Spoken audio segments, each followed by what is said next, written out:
Las complicaciones que hemos visto tampoco son tan graves, hay complicaciones más graves, porque hay complicaciones que no solamente como los hemorroides pueden romper la mandíbula, pueden fracturar la mandíbula, pueden poner en grave riesgo la salud general del paciente, sino que potencialmente pueden producir la muerte del paciente.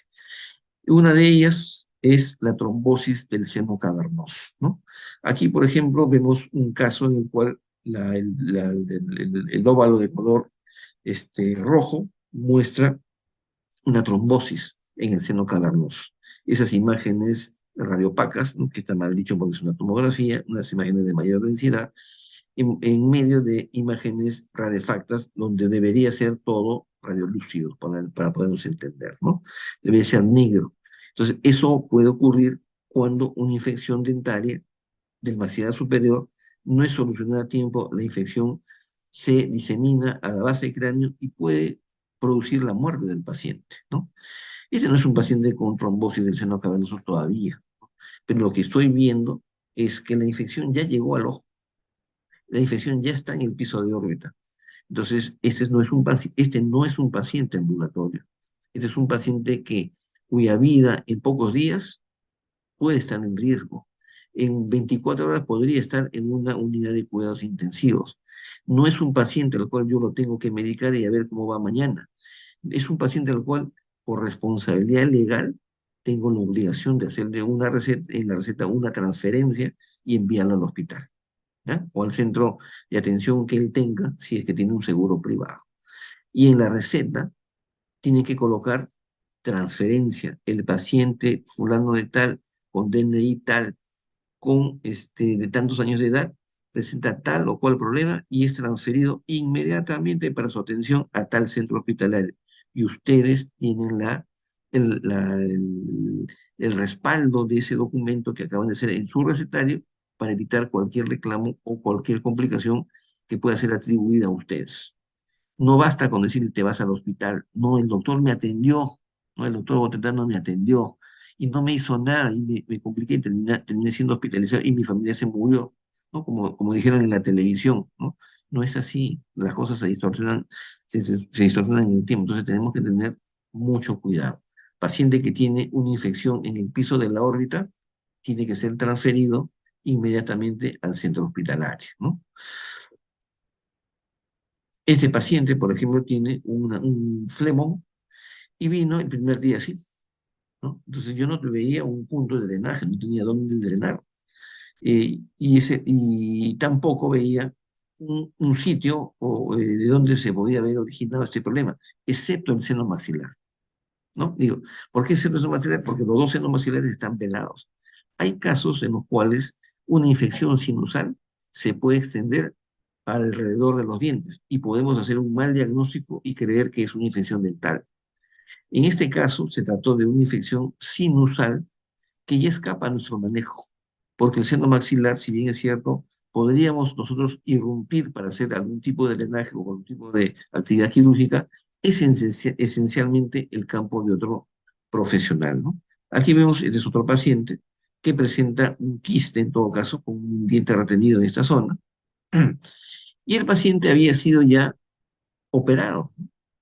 La historia de este paciente es que fue algo, voy a proceder, fue un consultorio donde le hicieron llamaron a un cirujano para que le haga la extracción del tercer molar. En medio de la cirugía, el papá refiere que los doctores entraban, salían, veían charcos de sangre y cosas así. Eso es lo que dice el paciente. Yo no, el papá, no sé si era cierto o no, o es exageración. El hecho es que cuando termina la cirugía le dicen, señor, él fue para que le traigan la tercera molar. Señor, su hijo tenía un quiste.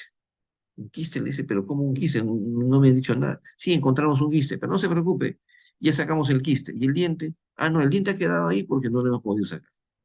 Pero si es un quiste dentígeno, el quiste va a continuar ahí. Entonces tenemos que retirar el quiste. El problema fue que aquí quedó además una comunicación bucosinusal inmensa, ¿no? Así fue como yo conocí a este paciente. Había una comunicación bucosinusal, había drenaje también de pus por este lado, había aumento de volumen, y es porque el quiste seguía ahí, ¿no? Y el diente también seguía ahí. El tratamiento consistió pues en una quistectomía, en una cirugía plástica intrabucal, le hice una disección de la bola de Bichat, como conocerse bichectomía, pero en lugar de extirpar la bola de Bichat, la giré en 90 grados para cerrar la comunicación bucosinusal. Cuando el cuello, dije hace un rato, es un estudio, un trabajo de investigación que indica que cuando hay infección en los planos profundos del cuello, como consecuencia de una infección facial o del piso de boca también, hay diferentes causas, es un paciente en el cual ya la infección se ha ido o está muy cerca de la región prevertebral, ¿no?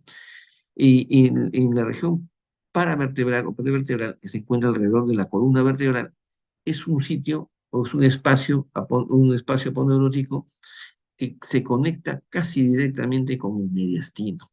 Entonces, cuando la infección severa no es controlada o se nos va de la mano o es muy virulenta, porque justamente es muy virulenta o el mecanismo de defensa del paciente está en problemas, entonces la infección continúa a pesar del tratamiento que se le da. Si es en el maxilar superior, lo peor que puede ocurrir es una trombosis del seno maxilar, del seno cavernoso, perdón, y la muerte del paciente.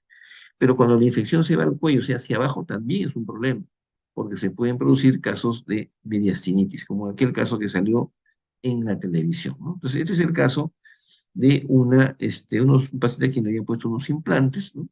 Se contaminó, se infectó, bueno, una serie de problemas, y el paciente, bueno, el implante, dicho sea de paso, estaba en un lugar muy equivocado, ¿no? Muy raro, y la infección del piso de la boca se diseminó hacia el cuello, ¿no? Y el paciente terminó en cuidados intensivos. Este es otro trabajo de investigación que hace referencia a los pacientes pediátricos, ¿no? Pero lo más importante aquí es que señala que cuando el paciente, sea adulto, sea niño, tiene un dolor que le dificulta la respiración, cuando el paciente tiene rigidez del cuello, es un paciente que debe ser remitido inmediatamente para su hospitalización, para su internamiento. Porque es un paciente que ya no es campo del odontólogo, es campo del infectólogo, del médico internista, es campo del cirujano de cabeza y cuello, etcétera, porque ya la infección no está en la cavidad bucal, no está en el piso de la boca, ya está en la región cervical, en la región paravertebral, que es la peor. Y de ahí la infección se va a diseminar o se puede diseminar rápidamente al cuello. Características clínicas, ¿no? Yo creo que la más importante aquí es la disnea, la disfagia y la rigidez del cuello, la rigidez de los músculos del cuello. Los músculos del cuello se ponen rígidos, duros. Eso es una cosa urgente para ser tratada por un internamiento. Eso ni siquiera se les ocurra darle medicación al paciente. Transfiéralo. Cuando yo transfiero un paciente al hospital o transfiero un paciente a otro lugar, yo no le doy medicación antibiótica. Pero doctor, deme algo para ir tomando. No, porque yo ya he visto. Hay casos en los cuales el paciente irresponsable toma el medicamento y no va al hospital. Se complica y después dice, ah, no, pero el doctor me dijo esto y yo creí que con esto me iba a curar. Y ahora estoy complicado. Ahora mi paciente, mi hermano, mi familiar está internado en la UCI. Mi hermano ayer falleció, ¿no? Entonces, todas esas cosas ocurren porque no sabemos transferir al paciente también. Entonces, no se olviden, cuando hay limitación en la movilidad del cuello, hay rigidez de los músculos del cuello, hay disnea, o sea, una respiración rápida pero superficial. Cuando hay disfagia, el paciente tiene dificultad para tragar los alimentos o sufre una situación de atragantamiento con su propia saliva, es un paciente que tiene que ir urgente en la unidad de cuidados intensivos. ¿Ya? Ya no es un paciente, no es definitivamente un paciente ambulatorio, ¿no? Aquí vemos, aquí vemos un caso de hace muchos años, desde el año 2001, creo por ahí, ¿no?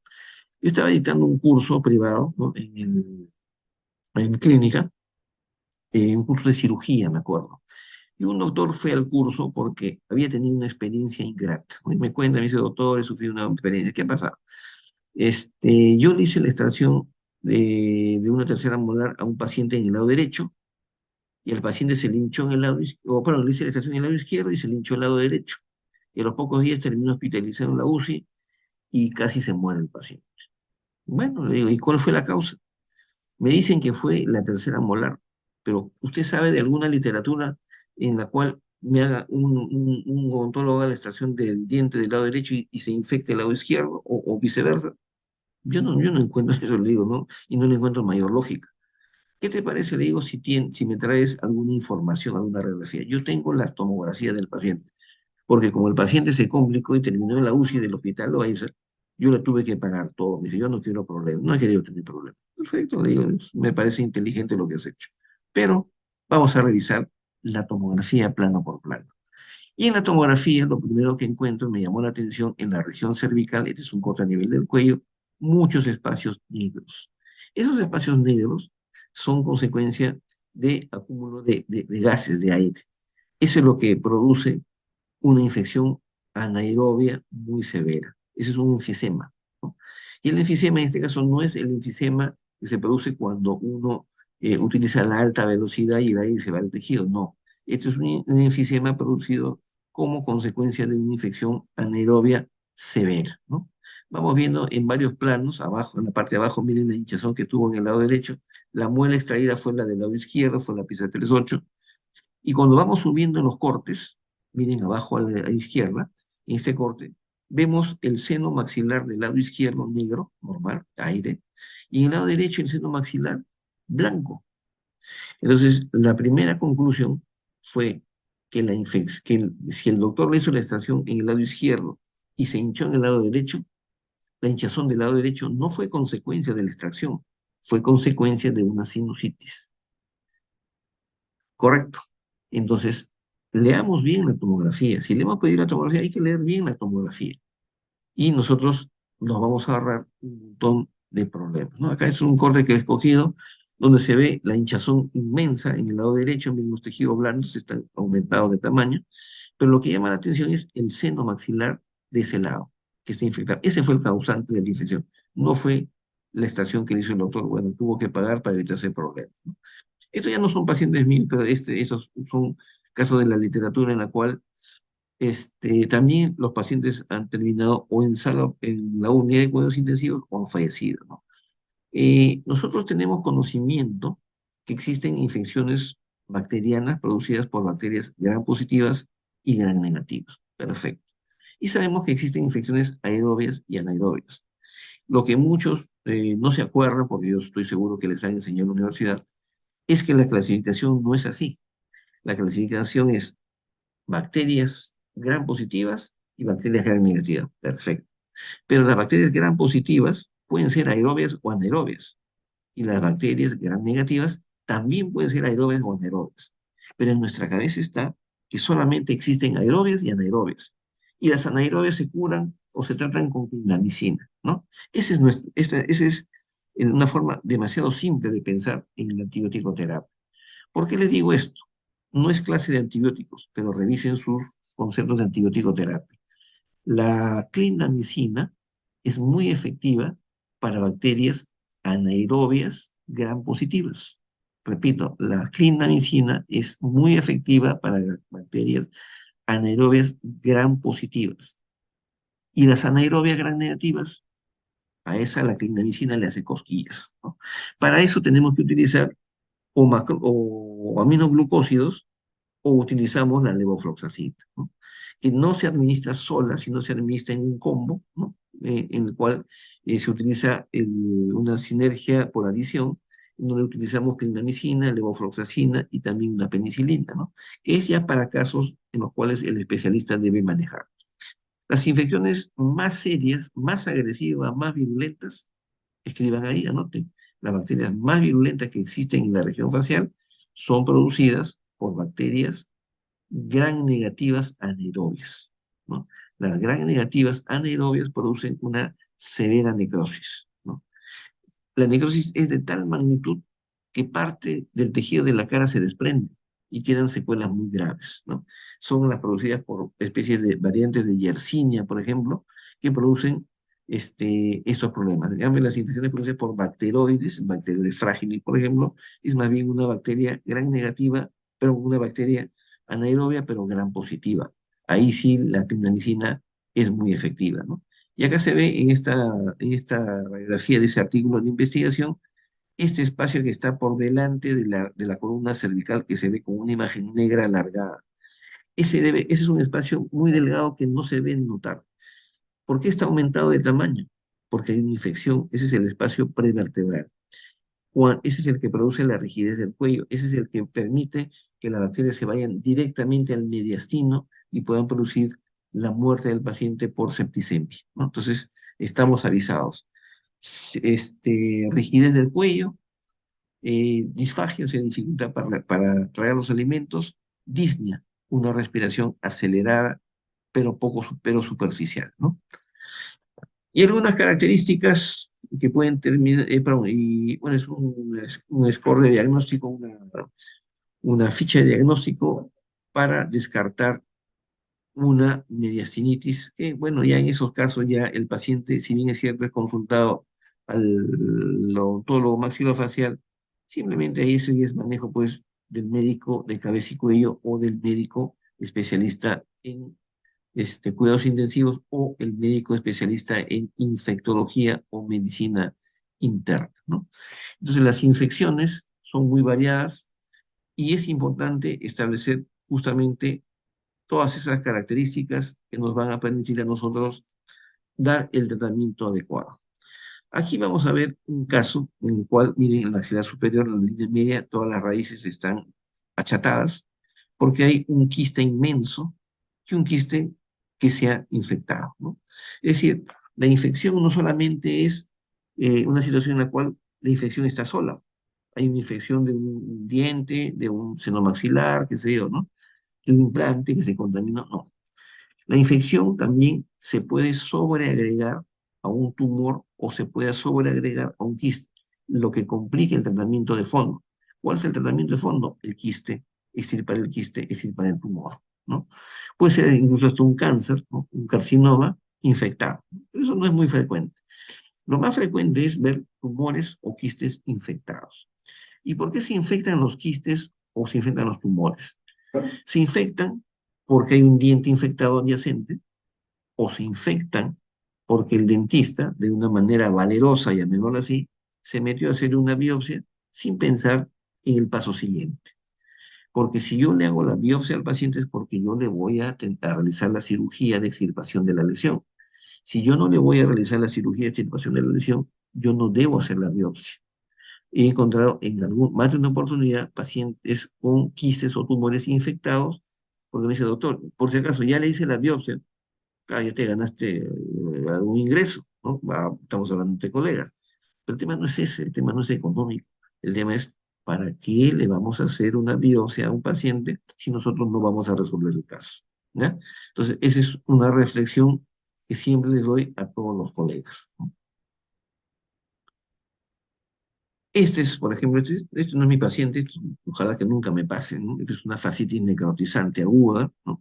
Una necrosis severa producida por una infección eh, gran negativa anaerobia, anaerobia gran negativa. Por eso vuelvo a repetir, las infecciones más graves en la región facial son producidas por bacterias anaerobias gran negativas. Esas son las peores. Ese es un paciente mío, este sí es mío, ¿no? Es un paciente que tiene una trombosis de labio, ¿no? Aparentemente nunca se llegó a determinar, pero da la impresión, tiene las características de una mordedura de araña. Las mordeduras de araña, el envenenamiento local por mordedura de araña, cuando la araña no produce la muerte del paciente, sino produce necrosis local, se caracteriza por una trombosis. ¿Y qué pasa con la trombosis? Recuerda que le dije al principio, cuando hablamos del COVID, cuando hablamos de la alveolitis húmeda, la trombosis es la obstrucción de los vasos sanguíneos por la formación de trombos.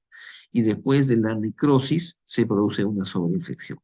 Entonces acá había una infección de todo el labio y de todo el mentón subsecuente a la aparente, porque creo que fue un diagnóstico clínico, porque no se puede comprobar, de una mordedura de araña en el labio inferior del paciente, ¿no? Esta es una infección también muy seria, ¿no? Esta es de una paciente que la conocí en el Cusco, tiene un flemón del piso de la boca, pero la causa por la cual se había producido la infección era porque se había infectado un queratoquiste que ella tenía y no sabía que tenía, ¿no? Entonces, en este caso, los dientes adyacentes a la lesión, al tumor en este caso, estaban infectados y terminaron infectando la lesión. Esto no es consecuencia de una mala praxis, ¿no? Esto es consecuencia de una infección de un tumor por dientes adyacentes infectados, ¿no? Esta es una panorámica de la misma paciente, ¿no? Se ve el tamaño de la lesión, en ese caso lo solucionamos en sala de operaciones, ¿no? Pero el causante de la infección es, en este caso, el absceso dental.